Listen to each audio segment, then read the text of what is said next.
welcome to Sojazzie Homegirl Media and Podcast with your host Jazzie Jones and co-host Tahani Young.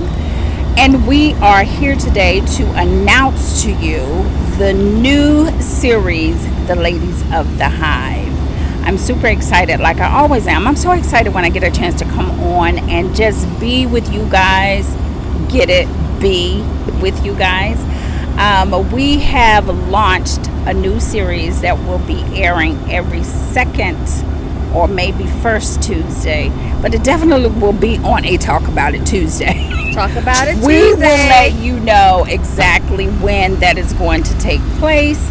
But we wanted to come on and just briefly announce what we're doing because y'all got to know what's coming up. Nonetheless, we are outside, and we're outside in the community and in the neighborhood behind the beautiful shrubs and rosemary and flowers and shrubs and flowers and shrubs and flowers. There are shrubs and There are flowers. shrubs and there are flowers. And so we wanted to come on and just tell you a little bit about what we're going to be doing, who we are, and why this all came about. So I'm going to tell you though first, because you know what you got to do. You got to go get your favorite choice of drink. Now, I am drinking water in my bee cup because I'm drinking water and minding my business. Tahani is drinking some water. It's just blue. It's just blue water and minding her business. So we're going to tell you right here. Go ahead, get your favorite choice of drink. Kick back, put your feet up so we can talk about it on Talk About It Tuesday. And now, production, bring us in. Roll with us, drink with us, celebrate with us, travel with us, real people. Y'all can jam with us, roll with us, play with us, roll with us, learn with us, learn with us. This is the Queen Bee Slang and all the things. Y'all don't want me to do a hip hop for you right in the middle of the intro. I'm just saying. No, but seriously, we do appreciate you taking the time out today to join us because we want to tell you a little bit about it. And so we wrote it down because y'all know we're getting a little bit older and we have a little bit of menopause. So we want to tell you who we are. So basically, I just told you we're the Ladies of the Hive. It's a new podcast series with myself, Jazzie Jones of Sojazzie Homegirl Media and Podcast. This particular podcast series, again, is called Ladies of the Hive with my co-host, Tahani Young. And this is going to be our first introductory episode. It's not like really a whole long, prolonged episode, but it's just we wanted you to meet and greet us and me welcoming my new co-host with me, and we wanted to give you just a little bit of information about what we're doing. So this particular episode is rooted in Herstory. You get it? Herstory. But it's welcoming to everyone. Y'all see how I just got stuck right there? Anyway, whatever. So, because I don't read stuff, y'all know I just be telling y'all about it. Anywho, I am the founder of the Queen Bee's Lane Honeybee products and events, as well as Honey Bean and Bloom Urban Farm and teaching Apiary. And my co-host is The founder of Honey and Hooves Legacy Acres, an urban farm and pollinator sanctuary. Our mission with the Ladies of the Hive was created to preserve, celebrate, and document the stories of women in beekeeping, agriculture, environmental stewardship, and urban farming. I'm going to give this here because I can't see through the net. Oh my God. We intentionally center the voices of Black women because representation matters, and many of our contributions have historically gone undocumented or underrepresented. However, our mission extends far beyond one community. Our hive welcomes everyone. will feature conversations with Black women, Black men, farmers, beekeepers, researchers, educators, students, conservationists, entrepreneurs, indigenous growers, and guests from every culture and around the world. When we say Herstory, we're honoring the women that came before us while helping write and complete history for generations to come. So welcome to the ladies of the Hive. This is our special, as I stated in the opening, the Talk About It Tuesdays, where myself and Tahani are going to be bringing all of these type of guests to the platform that we mentioned above. And so we just wanted, again, to introduce ourselves and let you know what is going to be coming to you. We wanted to do this outside, and all of the noise and all of the gnats and all of the, shrubs and flowers. The shrubs and flowers. Because as beekeepers and as farmers, what we are doing is outside. I mean, it's we're going from inside to outside and outside to inside. So what better way to show you things as they happen? So, we may get a fly, we may get a mosquito, we may get a gnat, we may get a bee. We may get some things that we're not always comfortable with, but this is really the truth of being urban bee farmers and agricultural and apicultural farmers and pollinators. The experience. It's the whole experience, like it's the real lived, rooted in nature experience. So anywho, let us scroll up. Now, this is one thing I do really get the question, and it's something that I have found myself in a position to not always feel so comfortable, and that is, why does it have to be about Black women, Jazzie? And this is coming obviously from other people that are not Black women, and my whole thing is I never want to be in a position to exclude a culture, a group of people, or any of that. This is an inclusive type of podcast as a whole, but definitely with the ladies of the Hive, representation is extremely important to us, and I'm going to tell you why. Women now make up approximately 36% of all agriculture producers in the United States, while Black producers, Black producers account for only 1.4% of all agricultural producers. Organizations focused on agriculture and equity have also noted that Black women make up less than 1% of the U.S. farmers. Those numbers don't define our potential, but they remind us of why visibility matters and why it's important. So when you're saying, why do I keep saying I'm a Black woman beekeeper? Why do you say I'm a Black woman farmer? Is because it is important for us to recognize, one, our heritage, and to be proud of where we have come from, the legacy of women that we're both coming from, and what the land is built on, and to be proud of doing the things that our forefathers and our foremothers have done, right? Tiana is going to tell you a little bit about herself in a little bit and let you know that she is from Alabama, and we're very rooted in Tuskegee and their research, their herstory and their history. But it's important for us to give you these stats, to give you these documentation, and even in women in beekeeping is even less. It's not even the 1%. It's less than 1% of women beekeepers, much less women Black beekeepers, and their women Black farmers and Black bee removers is even less. Seriously. So we're not saying other people are not included in the conversation, because definitely we talk about everything. But we definitely want to make sure that we are seeing little brown girls and little brown boys that look like us and we look like them, so that they can be proud to say, hey, I want to be like her, because now I see my face, I see my skin color, and I know that if they can do it, we can do it. So when you see the natural hair, the short cuts, the locks, the beautiful women that we are, knowledge and leadership and professionalism, then when they see us stewarding the land, caring for pollinators, building businesses, and teaching others, they begin to see the new possibilities in themselves, and that is important to us, that we're leaving legacy. The name of this co-host of mine's farm that we just happened to brainstorm for weeks and months, it says it all. It's Honey and Hooves. What?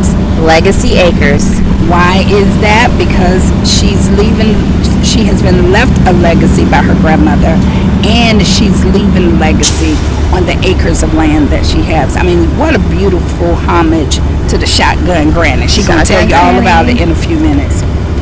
Nonetheless, what we want to do right now is answer some of the questions that we've been asked, and some of the questions that we've asked ourselves in the 2 years now that we've known each other. We both have kind of taken the bull by the horn, or the bee by the wing, and marked our territory. Girl, I'm marked it. I love it.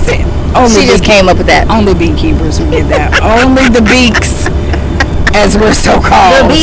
The beaks will get that. But nonetheless, so I'll let Tahani start with the questions.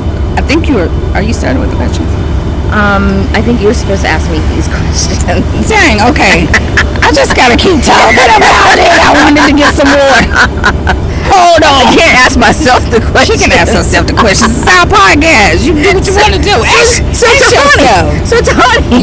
Yes. Tell everyone who Tahani is beyond beekeeping. Tell them, girl. Tell them. Well, I am in perimenopause. And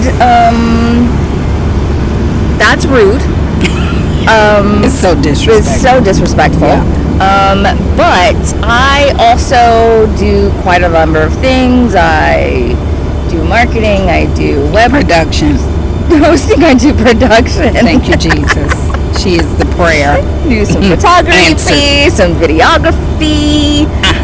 So we have a lot of things that we do together, and so it is really awesome for us to be able to get together. When we first met 2 years ago at our first beekeeping meeting class, one day conference. It was an all-day conference, and I thought when I signed up that I was going to be one of a handful. I thought it's going to just be two of us that look like me. But we were deep, and there was a lot 30. of females. It was 30 plus. And there was a lot of females. Yes. And I felt like, I'm not alone in this thought of beekeeping is essential, and I want to learn more about it. And boy, I hope that I can do it. And bless me that I've got a team of people that are like-minded, that want to do the same thing and support each other. Yes. Absolutely. Hallelujah, this is where we are. She went into 5 questions, but it's okay, because it's our show. It's the first show. It's our show. Okay. Where did your love of well, let me just jump in here, because whatever. These questions, these are questions that I answer for, but she needs the script stuff. Y'all know I'm just going to keep talking. Yeah. And that's why shows just carry on for days. But nonetheless, when I first went to the beekeeping conference, and it was through our local association here in Georgia. Y'all know I'm in California, Georgia, and North Carolina as far as try living.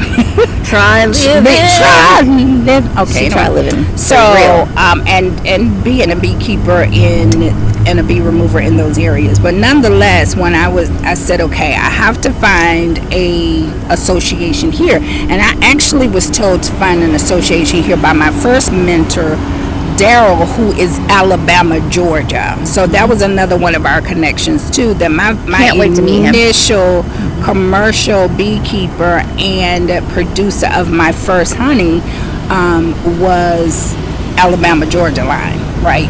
So nonetheless, he said, listen, I don't mind mentoring you, but you have to find a local association because I'm not going to be able to give you everything that you need. Right. To me, that was the most responsible thing I have ever heard. And I since then, because I believe the same way, I've since then mapped my same mentoring off of his mentoring. You must find an association and or a local one-on-one group of people or whatever that you're going to be able to bounce questions and learn together. I can't imagine, and I say it all the time, I cannot imagine starting this and doing this by myself. I cannot. Even if it's just for hobby. Yeah. Even if you just want some bees, you just want one hive. Yeah. You want to have a mentor to help you through Please. all of the... Please. Woo! And the beautiful thing about being in an association, you are invited to places like we've gone to Auburn University and gone into the bee lab there. I've gone into... we have the bee lab in North Carolina State, also in California. We are told and instructed, hey, follow this person, that person who has been in business for 30, 40, 50 years. So I mean, we had the chance, I missed it, but we had the chance to go to an apiary in, I think it was South Georgia, where they 50 basically years, right? do queens. Yeah. they raise queens. They raise queens. And That's a whole process in itself. It's a whole thing. It's a whole thing. But you learn so much. As much as you can be around other people who are in the same industry, doing the same thing and loving the same things that you love, it just gives you a camaraderie that you would not have if you're trying to learn this by yourself. And let me tell you, the bees, honey, those ladies, They love us. Hive. They love us. And sometimes not. She's being ever so sweet. They love us. I'm gonna tell you the real deal. It's times when they're like, I tolerate you, but I don't love you. Okay? I'm coming straight for your face. Honeybees are sweet. They're the sweetest. No, sometimes. But here's the thing. The main thing that what we have been allotted to do is to learn and to understand their behaviors. And that doesn't mean it's solid, because bees are going to do what bees do. They are from the wild, and they are going to show you on more than one occasion, you thought you tamed me? Forget about it. It's not going to happen. So we've learned so much. But I remember coming to the class, and I drove up and I sat out in the car and I prayed and I said, I was so nervous. I said, God, I'm always the only black girl in the majority of the things that I'm interested in. It's not the black thing to do. Most of the stuff that I like, most black people in my circle or surroundings, it's not what they want to do. So I'm a risk taker in things that most people who don't look like me do, at least in my area. Now maybe if I go to somewhere else and it's predominantly my color or my culture, then they will. But anyway, so I'm in the car and I'm praying, Lord, please just let it be at least two. At least. Please, can it be two more black people? I just want to be amongst two more black people. I'm okay with white people and anybody else, any other culture, any colored skin, any culture, but just let it be two more black people. Walked in the room and it's over 30 black men and women. My mouth was like, yes! I was like, oh my God. And just so happened where where I termed the ladies of the hive is because it was about 5 of us that just kind of out of that group got together and said, let's not let this be the last time that we, come together. And we formed a camaraderie. I was able to secure a wonderful gig where we took care of a client's hives. She wanted it set up on her farm, and we were able to do that. And out of that 5, it was 3 of us, or 4 of us, that kind of stuck together and formed our little chat group. And of course other chat groups and different things have formed out of that, but that was our beginning of being the ladies of the hive. And different ones we'll greet each other differently. But having said that, that conference joining that association and being a part of that conference has been life-changing, because then we got, not only did we learn so much at that one day workshop and conference, but we also got a chance to meet our mentor, Edward Morgan, and he has a program that we started going to monthly, and we had to commit to a year. I have also begun to follow that same type of mentorship, because if you're not going to commit to a year, you're going to miss the seasons. You're going to miss it. You're going to miss the seasons, and you're going to miss out on, you're not going to be able to connect what you're learning without seeing through the entire season what's going on. Exactly. And that was the main thing that he said. You have to commit to a year, because what the bees do in spring, they don't do in summer. What they don't do in summer, they don't do in fall, they don't do in winter. And you have to know. And the key term, you're going to be so happy spring, summer.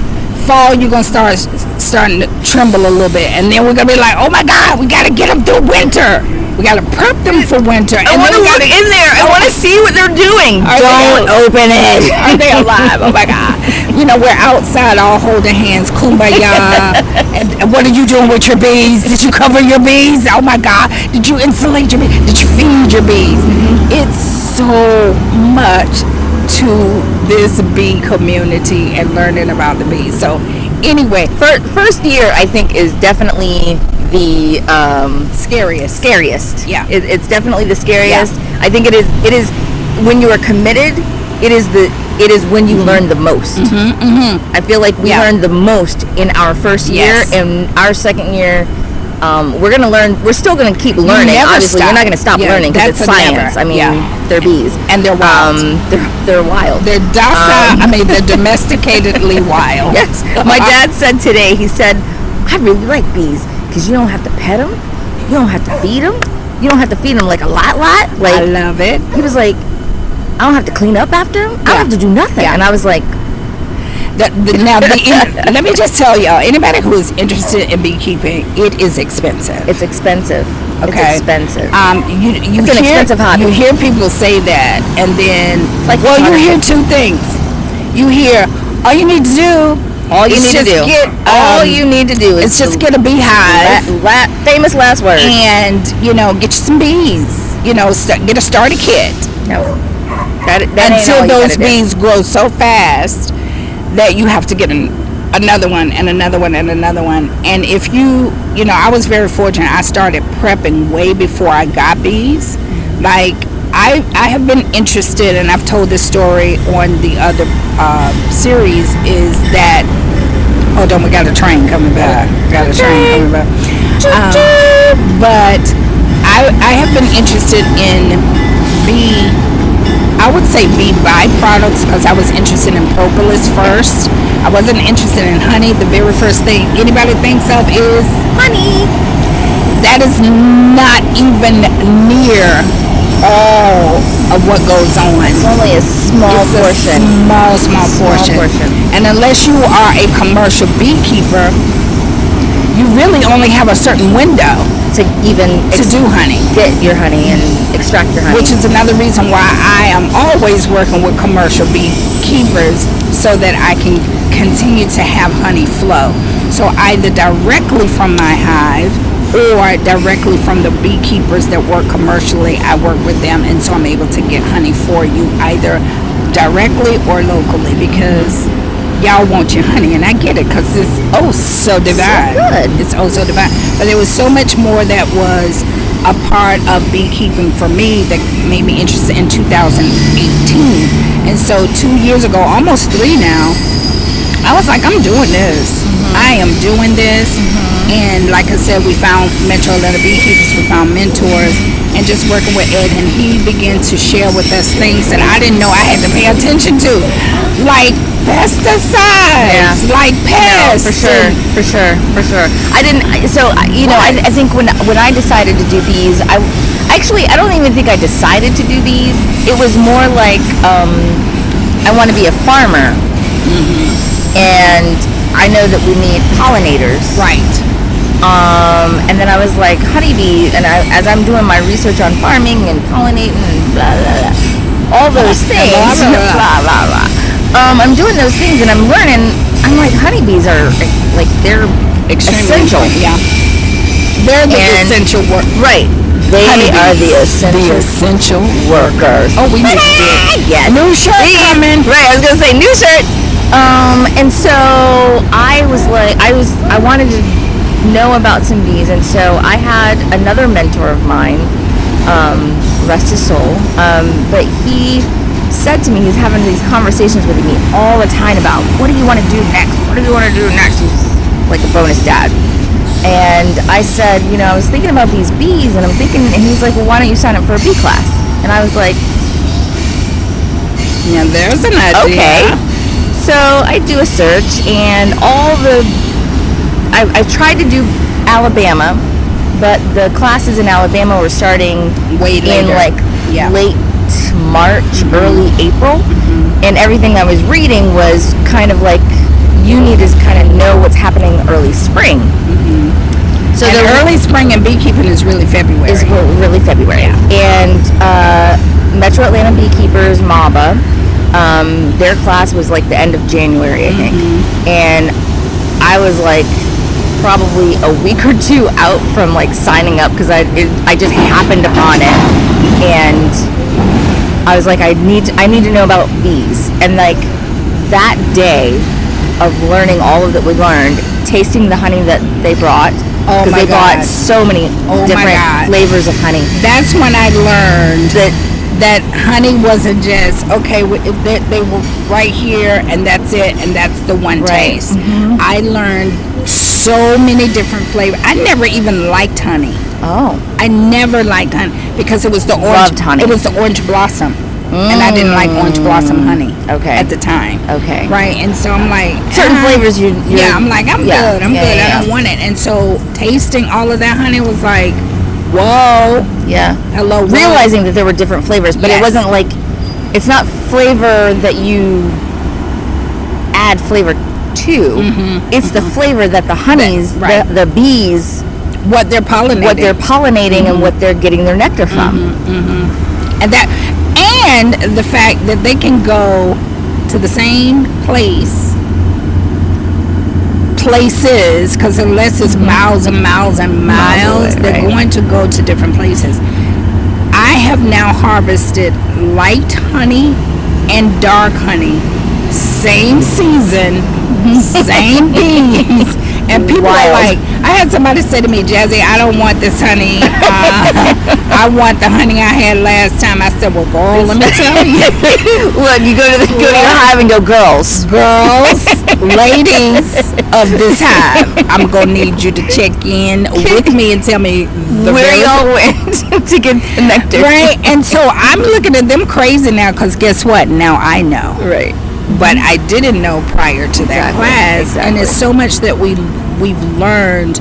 So what we want to do is we want to pass these stories and pass this information and tell you what scientifically that you need to be looking for that pertains to our health, that pertains to our agriculture, that pertains to our food source. Right? And so it's important that we do these kind of things. But guys, let me tell you, if I could just post this video of this young lady, we'd have to bleep it all out. I would have to put in the keywords and tags, this is an explicit video. Because she went out. What do you call your girls? What do you call the Hateful Eight? The Hateful Eight. So Tahani was an intern agriculturalist on a farm, and so she helped establish bees for a year, and she helped establish, farming plants and vegetables and goats. So she's the baby goat lady and a beekeeper. This one now has ladies of the hive, and I for one will always say to the girls, call me, I'll come, I'll drive, I'm a trucker, y'all know I'll take the truck. I will take the truck. I got a truck now too. For those of you, she has a real truck. I got a real truck, but your real truck is my real truck is really like a white Chevrolet Spark 2019. I am whispering because she will get mad, offended, and she might start pulling over to the left a little bit. So she's a truck. So, but nonetheless, I'm like, just call me when you're ready to do your hives, because she hadn't gotten her own bees. She had just gotten, and your guy started out with how many hives off the bat? So he got the end of March. We got one package. And a package. And we'll talk about a package. Yeah, we'll talk about packages. She'll tell you about it. Then we got in the end of March, I believe, we got 3 nukes. Mm-hmm. And she'll tell you what a nuke is. So we had 4 hives, 4 colonies for me to start with. As a brand new beekeeper, I would not suggest you do that at all. That's just, now, if you ask 10 beekeepers, this is the going joke. If you ask 10 beekeepers, you're going to get 12 different answers. Yes. Okay. So everything we're saying, there are some basics, but there are also multiple opinions. And in the word of our mentor, you're the beekeeper. Make the decision.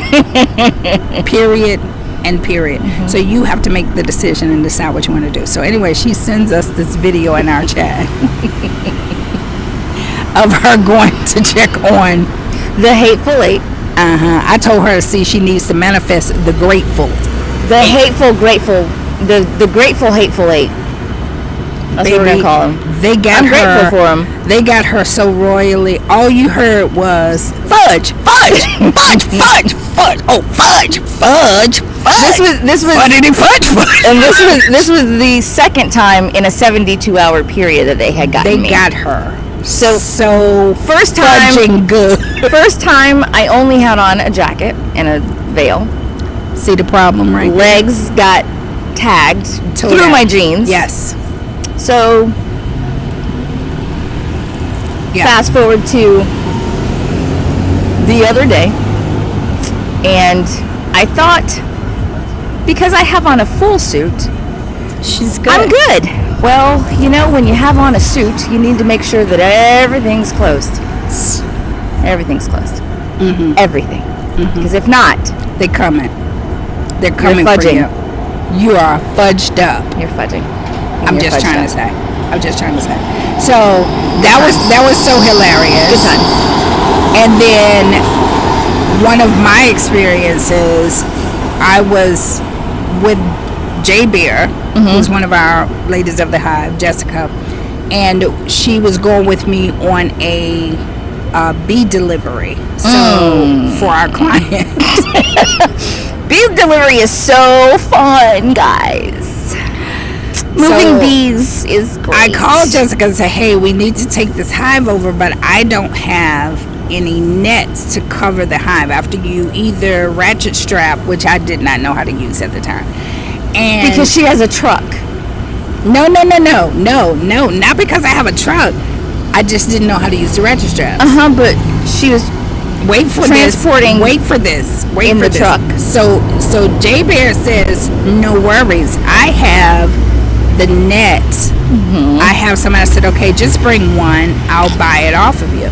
So when she gets there, I'm taking a full 10 frame hive, a colony of bees in the hive. She has a net for the size of a nucleus box that only has 5 frames.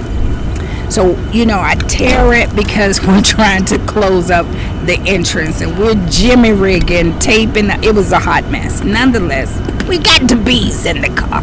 Inside, the truck. So, where we picked up from my apiary and where we were going was about maybe 35 minutes. Not really far. Not far.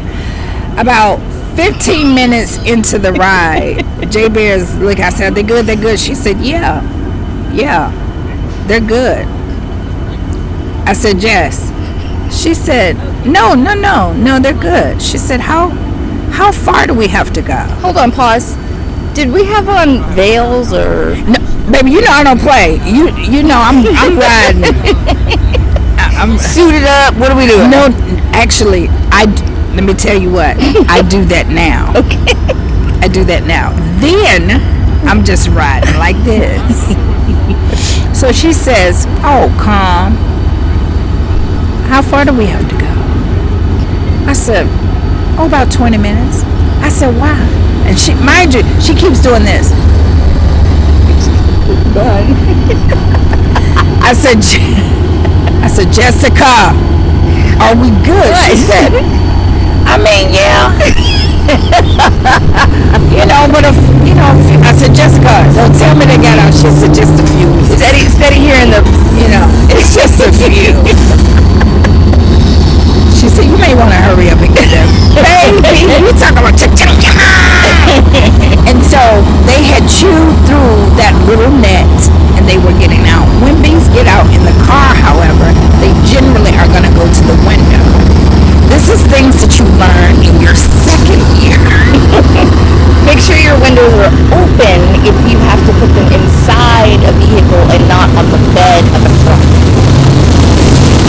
Hold on. There's a train.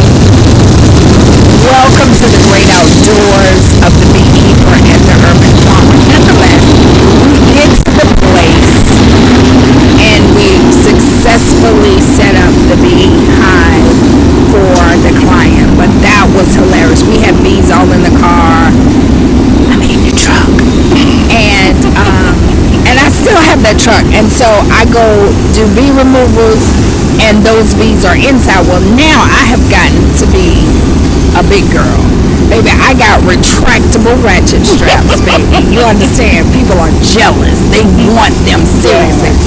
So I now have a stapler because you have to learn what tools. Yes. This is the other thing. When I said it's expensive, Hold on. Yeah, because we're going to get to that story too. baby, we got the stapler. We got the stapler and we're stapling up stuff now, and I'm now taking those boxes and strapping them to the top of the truck, baby. What? I got a whole truck bed on the top of the car. So nonetheless, it's a lot to learn. It's a lot of funny stories. We're going to get stung. People ask us, do we get stung with beekeeping? The answer is yes. The main thing I'm going to tell you is this. The same way you cook and get burned. Yes, because that was a question recently, right? Yeah. Don't you get stung? And I'm like, all the time. I don't want to do that. I don't want to get stung. You don't want to be stung. then. I don't want to. But here is the thing. I don't want to get burned. When you are cooking, you're going to get burned. I have had 4 children. I'm cooking. I've gotten burned, blistered up, the whole now. Oh God, touch this. When I had locks, I leaned over. My locks went into a boiling pot of water. When I came up, I got second-degree burns here, right? So I'm still cooking, though. I'm still cooking. So what I'm saying to you is you're going to have those things, but there are benefits. There are benefits. Stay together. There are benefits to getting stung if you don't have an allergic reaction.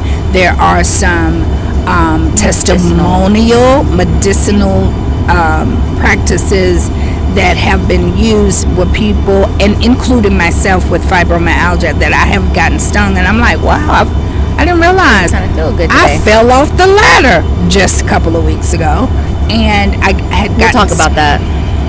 I had gotten stung, and the next day I was sore, but sweetie, I promise you, I know what a fall feels like, and I know what it feels like with fibro. I should not have been able to get up and walk, and I was sore, but I wasn't where I know I have once been with a fall. So nonetheless, that's some of the things we're going to talk about. We're going to get back to a few questions, and then we're going to end our show and then prep you for our next guest. And we're hoping and fingers crossing that they will be from Tuskegee, because in 18, I want to say 62, I might be wrong, but I think it's 1862. Tuskegee was one of the first formal, if not the first formal, institution for black women particularly, but overall, that taught beekeeping as a way of freedom, as a way of entrepreneurship, and as a way of having what we needed from the bees and being able to pollinate agriculturally there. So we're excited, and we definitely want to have a hand constantly over with the university, and T is very much involved in that. So we do thank her for being a part of so many things that's going on there. So we're going to answer a few more questions, and then we're going to wrap it up and see you on Talk About It Tuesday on the Ladies of the Hive. Okay. See, Figure out which questions you want to ask. What question? I want to know about Shotgun Granny. Okay, so because this is the reason why we have all these acres, and now you have your farm. Talk about Shotgun Granny, who she was, what her name was, and what she taught you, and what this means to you to have this opportunity. Shotgun Granny was my grandmother, my mother's mother. We come from the Dale family that hails from, I'm not exactly sure what city. There is a city, and I will figure it out one day, because my mother told me just a couple of weeks ago, but I can't remember. Menopause. I've never been there, and Perry is just whatever. But my grandmother in 79 won the lottery and took those winnings, if I have the story correct, took those winnings and found some land in Calera, Alabama, and it's approximately 100 acres, and she bought land. She bought land. She bought acreage. And I need to do some more history and research on, who was on the deed and all those things. But my grandmother purchased this land, and she had parceled it out over the years to other family members, and specifically stated that she wanted the land to stay within the family at all costs possible. So we still have the land. My uncle, her younger brother, her baby brother, owns the majority of it, and my mother has 2 acres, and about 5, 6, maybe almost going on 7 years ago, I started thinking about farming and thinking about food and food deserts, and this, just food in general in the stores is not tasting the same. Yes. And that's so true. What we now call farm to table and homesteading and all these things, I'm like, there's all these names for it, but back in the day when I was growing up, it was a garden, and it was go out there and give me some tomatoes, so I can make some fried green tomatoes. That's it. There, it was go out there and pick them peas, and the peas. To this day, shuck them, and we're gonna go see this man about some corn. We're gonna buy some corn from this man. Right. We're gonna have some hogs, some chickens, eaten alive by giant black ants. But this is how I grew up. This is how I spent my summers, and I kick myself now because I could have learned a lot more from my grandmother at that time if I wasn't so cityfied. And so I've started looking into, what does this look like? What does this look like? And so I started researching. What does that look like so today? I started researching it, and people are talking about how they're looking for land. They can't afford to buy land. They're losing their land. And I was like, what is happening? And I encouraged my mother and my father to form a trust and put that land and the land that the childhood home I grew up in Georgia in a trust. And they finally acquiesced. Boy, it took me a few years, but they finally did it. And then I said, well, Mommy, I kind of really want to get back to like farming. Like, what do you think? Like, nobody does anything with the farm, with the land. We have all this land, and it's just there, and it's just sitting there, Like, now my uncle does have pines on it, but if you know anything about pines, it takes 25 to 30 years before you can harvest the pine. Now wait a minute though, because you can get the pine. You can get the pine cones, the pine needles. But the pine needles, this is, and I'm interrupting her because I want us to understand. Yes. The more we grow, the more we know. Right. The more we grow, the more we know. And being a part of a different association now, being black women, we're a part of the Black Women in Agriculture, which is a plethora of homesteads, a plethora of herbalists, and people who have gone back to Eden, back to nature, daughters of nature, and daughters of the farm. And so we're learning what we actually have on our farm can make us billionaires. Yes. Literally. And pine needles is one of them. Yes, absolutely. And so learning the benefits of the things that are on your land. Okay, carry on. Carry on. To Shotgun Granny. So Shotgun Granny, as she was known in the area. What was her name one more time? Her name is Minnie Lee Holt. Minnie Lee Holt. And she, so 79 to, let's just say, I don't know, 85, 87.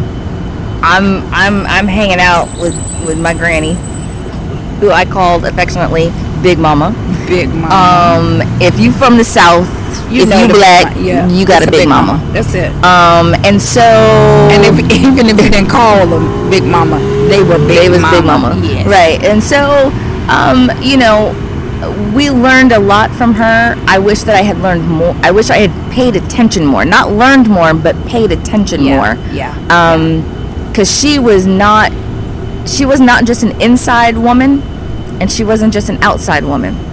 She cooked, and when I tell you, she was from Alabama. I literally, she better know how to cook. I literally ask my mom. I have to ask my mom, can you make Big Mama's greens? Yeah. Can you make Big Mama's cornbread?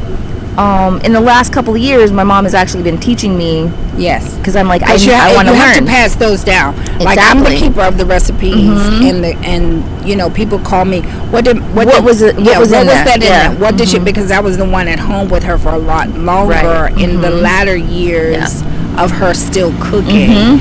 And come on, help me make this, help me put this together, help me go out in the garden, help me do all the things. And so I was there, I just wasn't paying attention when she was doing it for me. I'm not gonna keep anyway. So for these questions, that was really where it started from.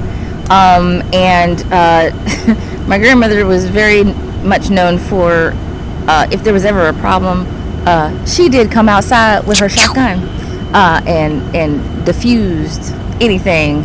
Because why are you on my land? Why are you on here? Y'all going on now. And so that's why she was known as Shotgun Granny. I love it. Because she would come out the door. What you need? What do you think? Because we just were able to finally this week come up with your name. What do you think she would think about that? Honey Hooves. I think she would like it. And Legacy Acres. Because while she herself was not a beekeeper, but she probably knew beekeepers. I suspect that she knew them or understood it, because it really does. And I wish that I had known about honeybees when I was a child. I knew about. I mean, obviously we saw them, right? Yeah. In the country, I got stung by wasps and yellow jackets and things, but you see the bees, you see bumblebees, you see all of these bees, but you don't always see honeybees. Honeybees are small, they're tiny. It's hard to catch them in the act of pollinating because they're so small and they be down in there. And so when I catch them, I like literally just kind of stand there and stare. Yeah. And I know they're probably going, can you go? All in my business. All in my business. Can you go?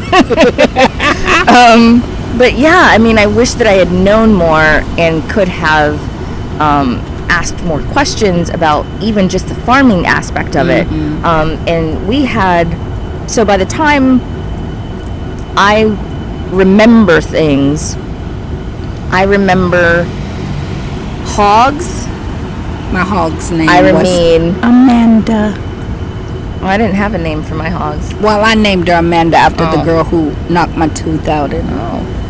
So you didn't like her that much. And I went back to school and said, Amanda. You gonna be on I named my hog after you. Let's see. So we had hogs, we had cows, we had she had a pond which she had catfish and bass in. Come on, Granny.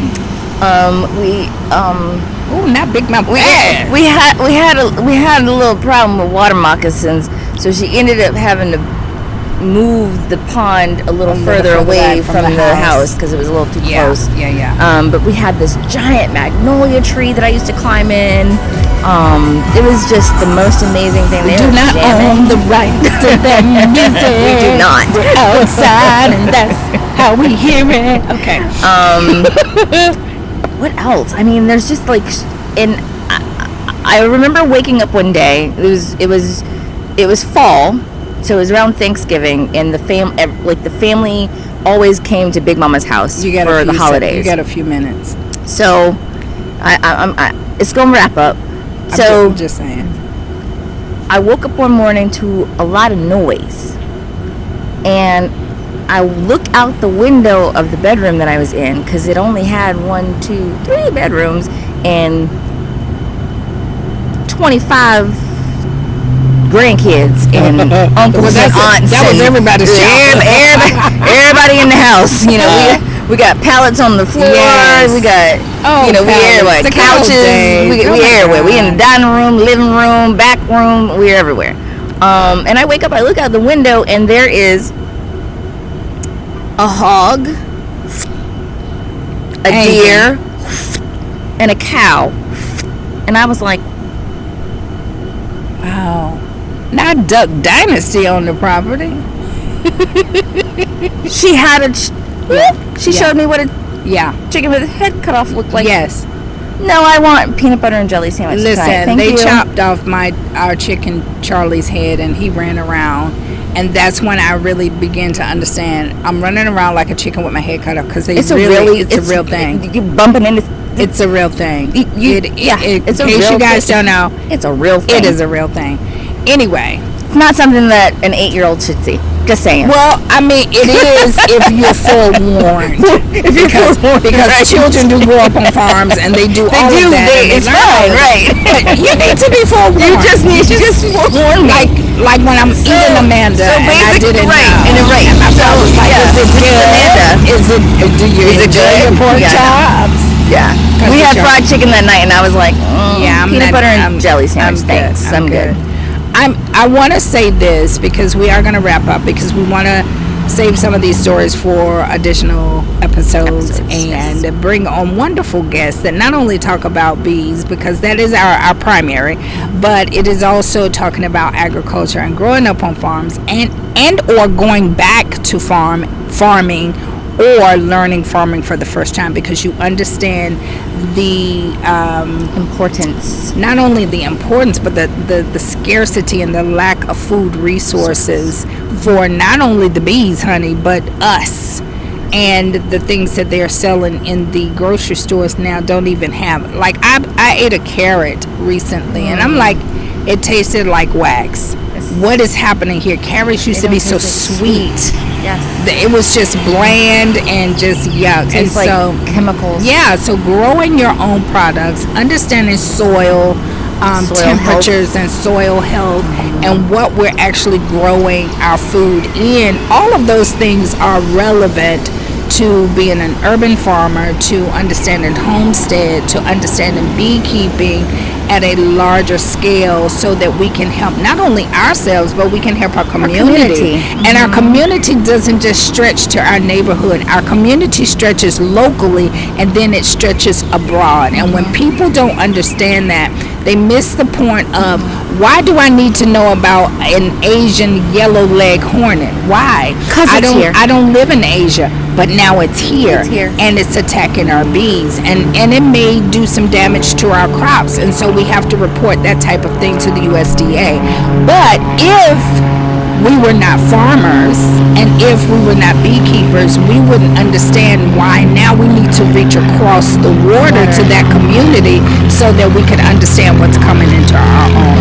So anyway, we want to thank you for taking time with us to just listen to us chat about our own experiences and giving you a little taste of what is to come. And it will be so many more hilarious stories. I have videos for days, literally for days. And I'm just so grateful for the mentors that we have had, for the guest speakers that we have had. Oh, by the way, plugging, the Queen Bee's Lane is having a workshop with Emily Mueller. She is freaking incredible. 13-year beekeeper. She is getting her PhD in extensive health studies, and she also teaches bee venom therapy, and so we're going to be getting some bee venom shots so that our bodies can be in a better condition with autoimmune diseases, people with cancer. Now, we're not saying we're doctors, and we're definitely not trying to come off like we are the medical professionals. No. Because we're not. What we're saying is the land and the bees have been working their own magic for centuries, and we just want to tap back into as we work alongside with. So for more information, you can go to the Queen Bees with an S Lane LANE.com, and you can get your tickets there. It's very limited seating. The tickets are only $100. You get a plethora of information. You get a bee experience. You get to investigate and have a bee inspection. You also get the opportunity to have bee venom shots for certain things that may be bothering you, and you also get lunch. So only a few seats left. Please go ahead and help us to continue to help the community. We also work with junior beekeepers, and we want to keep educating our youth and bringing them this information, because without leaving legacy, she wouldn't have a farm. Without my grandmother leaving my motherland, I wouldn't have the Honey Bean and Bloom farm, teaching Apiary and Urban Farm. I would not have that had it not been for legacy builders who wanted to make sure that we would have more than just debt and that we would be okay. So we want to close this out. Definitely, y'all know we're going to close out with our special song. However, we want you to know that we are rooted in herstory, welcoming everyone. Thank you for joining us for the first inaugural episode of the Ladies of the Hive. We'll see you next time as we continue to preserve stories, cultivating community, and celebrating the people shaping the future of the agriculture and apiculture, one conversation at a time. Love you. Bye. Production, cut us off.